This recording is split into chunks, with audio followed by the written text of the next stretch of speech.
Hi, my name is Bill Walton, founder of CreatingYourBest.com and author of Creating Your Best Life, which is now a Amazon international bestseller. So thankful for that. And thank you for all of you who have made it a success. Welcome to our home here in Puerto Rico. And today we're going to be talking about continuing a little bit farther down the road of answering the question, what do I do in the midst of difficulty when I seem to be doing what is right, but yet I am, I'm just not seeing the fruit of it yet. Right? What do I do? And we've been talking out of Galatians chapter 6 in verse 9. It says that we are, and this is it's so loaded with content here.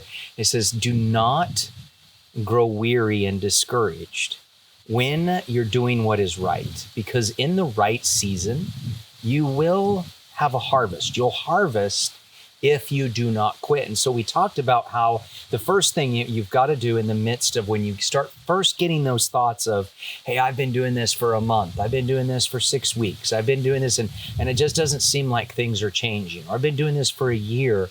Whatever the case might be, you need to first understand that becoming weary, becoming discouraged when doing the right things is a choice. So for you entrepreneurs that you get out there and you start a business, you're so excited about this business opportunity, about this business idea that's going out, that we're getting going and all of that. And then you get into that first year and you get into that first difficulty of employees, or you get into that first time where I remember when we first started our businesses and we'd have our accountant come and said, hey, you guys have got to infuse some more money into the company, to pay the bills. And you have this discouragement of things just not seeming like they're working, but inside this is what you're supposed to be doing. It's so critical what you do in those moments, because too often most people quit. Most people quit, and most people quit right before their breakthrough. All right. In the book, in the book, Creating Your Best Life, we talk about how it's often found that people tend to quit right before they get to their breakthrough. Right. And it's actually there's actually many people attribute it to the way success works. It's like, giving birth to a child is at its most difficult right at the end. Right. There's all kinds of difficulty leading to it, but then you have labor.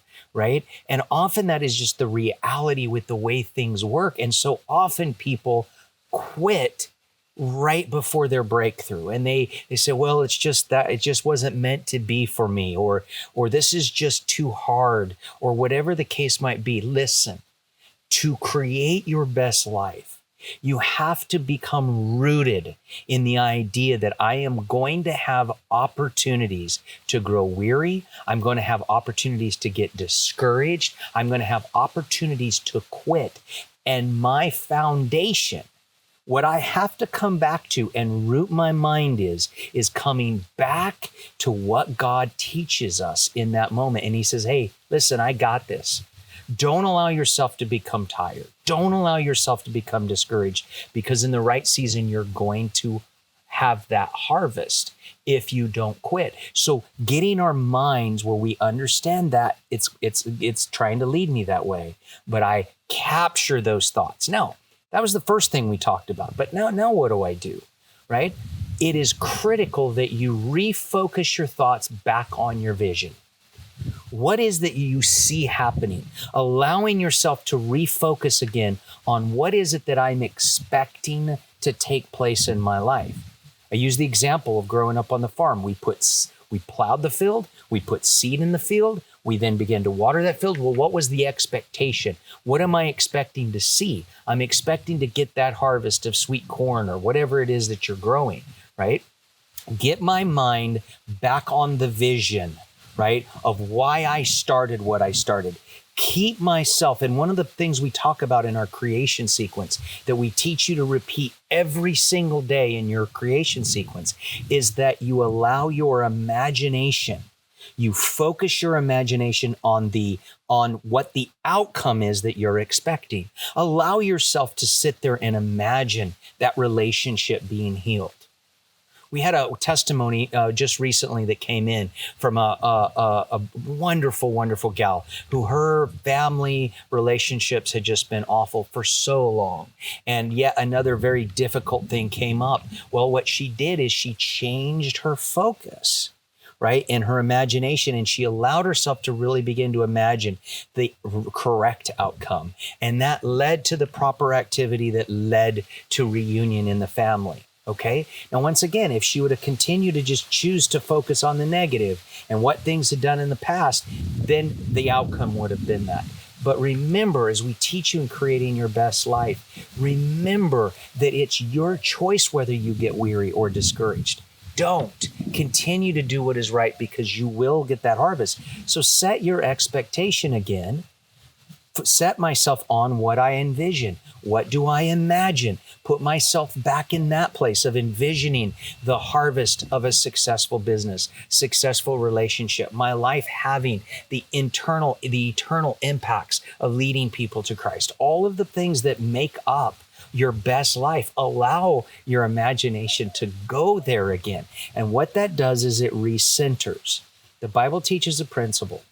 Without a vision, people perish. In creating your best life, we help you to walk through and create what is the vision that you want to see happen in your life.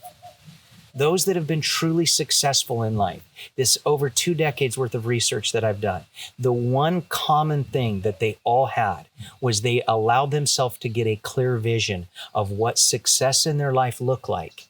And every day they imagine themselves hitting that target. What did that feel like? So step 1, what do I do in difficulty? Take my thoughts captive. Understand that it's a choice. The second thing that you do, get yourself refocused again on that vision, on that dream, and allow yourself to sense that emotion of hitting that goal, of seeing what it's like to be there. And what that does is it recenters you on that plan that God has for you. And then what this is what begins to happen. Your mindset, just as you're doing it right now, imagine yourself sitting there as you're listening to me talk. Imagine yourself hitting that goal, hitting that target. What does that feel like for you? Now notice the change of the energy that comes in you. That's God's energy. That's God's life. That's God's power coming on the inside of you to fuel you now to continue to do the right things. His promise to you is in the right season, you will harvest if you don't quit. Continue to dream and continue doing the things necessary to create your best life.